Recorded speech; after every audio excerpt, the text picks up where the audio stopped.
नमस्ते दोस्तों, मैं अमन आर्य स्वागत करता हूं आप सबका आपके YouTube चैनल शुद्ध वैदिक ज्ञान पर। दोस्तों, जैसा कि हमारा आज का विषय है भूत। पिछली वीडियो में मैंने इस चीज का जिक्र कर दिया था कि हम इस वीडियो में भूत प्रेत के बारे में कुछ चर्चा करेंगे। तो दोस्तों, भूत होते हैं या नहीं होते, ये बड़ा ही कठिन विषय है। कोई इस पे साफ बोलने से मना कर देते हैं कि नहीं, हमें नहीं पता है। कुछ लोग कहते हैं कि हाँ भूत होते हैं और कुछ लोग कहते हैं कि भूत नहीं होते। लेकिन हमारे ऋषियों ने भी इस बारे में कुछ चर्चा रखी है। ऋषियों ने क्या कहा है, मैं आपको सीधा सीधा बता देता हूं। उन्होंने कहा है भूत होते हैं। हाँ दोस्तों, भूत होते हैं, इस बात को आप मत भूलिए, बिल्कुल भी मत भूलिए। कैसे होते हैं, तर्क के साथ मैं आपको सिद्ध करके दिखा दूंगा कि भूत होते हैं।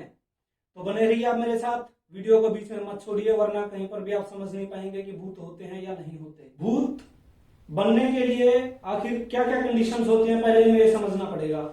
जो लोगों से हमें प्रश्न प्राप्त होते हैं, वो सामान्य तौर पे यही प्रश्न प्राप्त होता है कि भाई, जिन लोगों की इच्छाएं पूरी नहीं होती वो लोग आखिरकार में भूत बन जाते हैं। इसके अलावा कोई दूसरा प्रश्न प्राप्त नहीं होता है, यही एक प्रश्न होता है। तो दोस्तों, आप अच्छी तरह से देखेंगे तो इस संसार में कभी भी किसी की इच्छाएं पूरी नहीं होती हैं, कभी भी नहीं होती है। तो इसका मतलब सभी भूत बन गए। चलिए मान लेते हैं सभी भूत बन गए। अब जरा थोड़ा व्यवस्था को समझिए कि भूत बनते किस प्रकार से हैं। मान लीजिए एक व्यक्ति आज मर गया, वो व्यक्ति मर गया, उसकी इच्छाएं पूरी नहीं हुई। अब वो इच्छाएं पूरी करने के लिए क्या करेगा, अब वो अपनी इच्छाएं पूरी करने के लिए भूत का रूप लेगा, वो भटकेगा। अब वो भटकेगा तो भटकने से क्या होगा, भटकने से लोगों को तंग करेगा। अब आप ये बताइए कि एक भूत, एक व्यक्ति जो मरा है, उसकी जो आत्मा निकली है, जो भूत बनी है, वो उस परमात्मा से बड़ी हो गई जिसको कि उसके कर्म का फल देना है। मतलब कि परमात्मा छोटा हो गया और वो अपनी मर्जी से जिसको चाहे तंग कर दे, जिसके चाहे शरीर में घुस जाए, जिसको चाहे जो कुछ करे, वो परमात्मा से बड़ी है। अगर वो परमात्मा से बड़ी है तो दोस्तों ये बात मत भूलिए कि वो भूत भी परमात्मा को भी भूत बना देंगे। लेकिन परमात्मा कभी भी भूत नहीं बन सकता, परमात्मा का कभी नाश नहीं हो सकता, कभी वो बदल नहीं सकता। इसलिए ये बात तो सरासर गलत हो गई कि भाई जो लोग मरते हैं वो लोग भूत बनते हैं जिनकी इच्छाएं पूरी नहीं होती। अब दूसरा प्रश्न जो इसमें देखने को मिलता है, लोग कहते हैं कि जो लोग अकस्मात मर जाते हैं, अकस्मात मरने के बाद जो लोग एकदम से, जैसे किसी की दुर्घटना हो गई या किसी ने किसी को मार दिया, जो जवानी के अंदर मर गए, वो लोग भूत बनते हैं। तो इस बारे में थोड़ा देखते हैं कि क्या वो लोग भूत बनते हैं। मान लीजिए आज मेरा एक्सीडेंट हो जाता है, मेरा एक्सीडेंट हो गया, मेरी इच्छा पूरी नहीं हुई, तो मैं क्या करूंगा, मैं भूत बन जाऊंगा। भूत बन जाऊंगा तो मैं उस परमात्मा से बड़ा हो गया, क्यों, मेरी इच्छाएं पूरी हुई नहीं थी। मुझे जाना कहाँ था, किसी ऐसे परिवार में जाना था कि मेरे इतने बुरे कर्म हैं कि मुझे ऐसे परिवार में जाना था जहां पर मुझे 2 टाइम की रोटी भी नसीब ना हो अच्छी तरह। लेकिन मैंने परमात्मा को हरा करके और भूत बन गया मैं, और जाके मोदी में जाके घुस गया, किसी ऐसे बड़े अमीर व्यक्ति में जाके घुस गया कि वहां पर मैं सभी ऐश्वर्य भोग रहा हूं।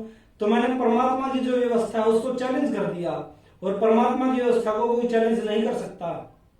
यह बात आप सब मानते हैं कि परमात्मा से बड़ा कुछ नहीं होता। तो इसलिए ये दोनों प्रश्नों के हिसाब से तो भूत हो ही नहीं सकते। तो दोस्तों, आयुर्वेद में भी भूतों के बारे में कुछ बताया गया है। जैसे कि हम देखते हैं कि कुछ लोग बालाजी जाते हैं, वहां पर लोग कुछ ऊट पटांग करते मिलते हैं। कुछ आप तांत्रिक लोगों के पास जाते हैं, वो आपको कुछ इस प्रकार की गतिविधियां करते मिलते हैं, और आपके सामने सामान्य देखने के अंदर भी ये प्रतीत होता है कि हाँ भाई, लोग कुछ ऐसी अचरज भरी कथाएं कर रहे हैं, ऐसे कुछ अचरज भरे काम कर रहे हैं जो एक सामान्य व्यक्ति नहीं कर सकता। आवाज बदल रहे हैं, उनके अंदर कुछ ऐसा एकदम से बल आ जाता है जो एक सामान्य व्यक्ति में नहीं होता। तो दोस्तों, इसे आयुर्वेद में नाम दिया है उन्माद रोग का। ये शरीर के अंदर जो वात पित्त कफ है, उनके बिगड़ने की वजह से इस प्रकार की परिस्थितियां उत्पन्न हो जाती हैं, और उनके अंदर इस प्रकार की ऐसी अद्भुत बातें देखने को मिलती हैं कि उनके अंदर एक सामान्य व्यक्ति जो काम नहीं कर सकता वो कार्य वो कर सकते हैं। वो कार्य करने का मतलब उनके अंदर एकदम से एक सामान्य व्यक्ति की बजाय बहुत अधिक बल आ जाना, आवाज बदल जाना, ये सभी मन के अंदर जब भ्रम उत्पन्न हो जाता है तब ये स्थितियां पैदा होती हैं। आयुर्वेद में इसका बहुत अच्छे से विस्तार किया गया है।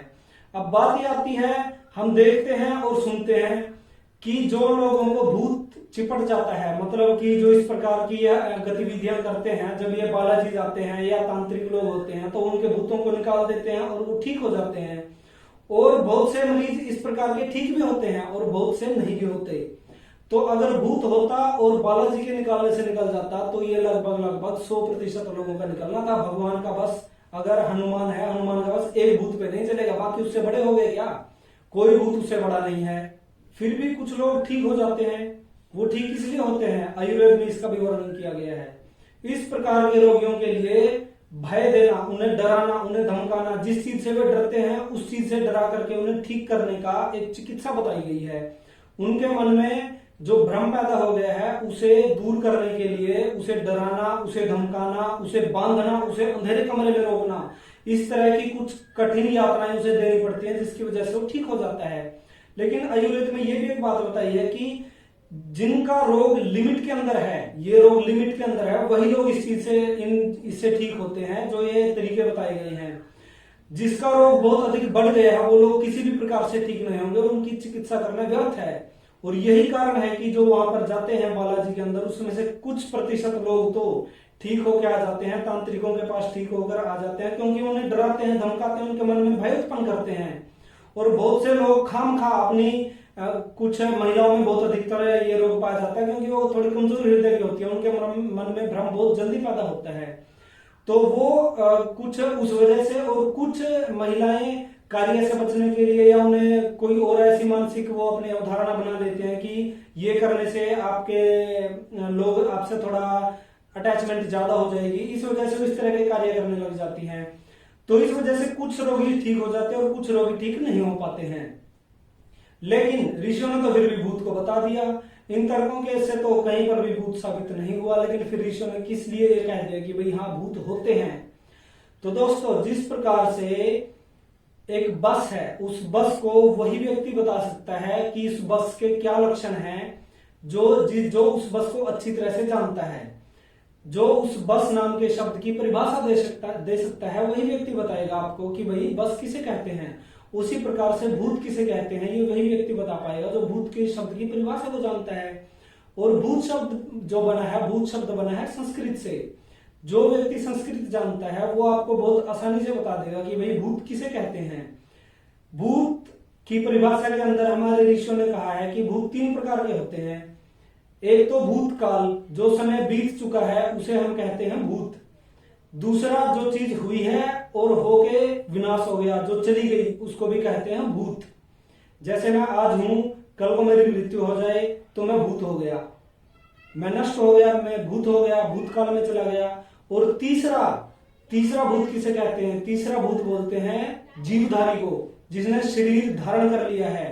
कोई भी मनुष्य है, कोई भी पशु पक्षी है, उन सब का नाम भूत है। उन सब का नाम भूत इसलिए नहीं है कि वो जाकर के भूत बन जाएंगे और डरा देंगे।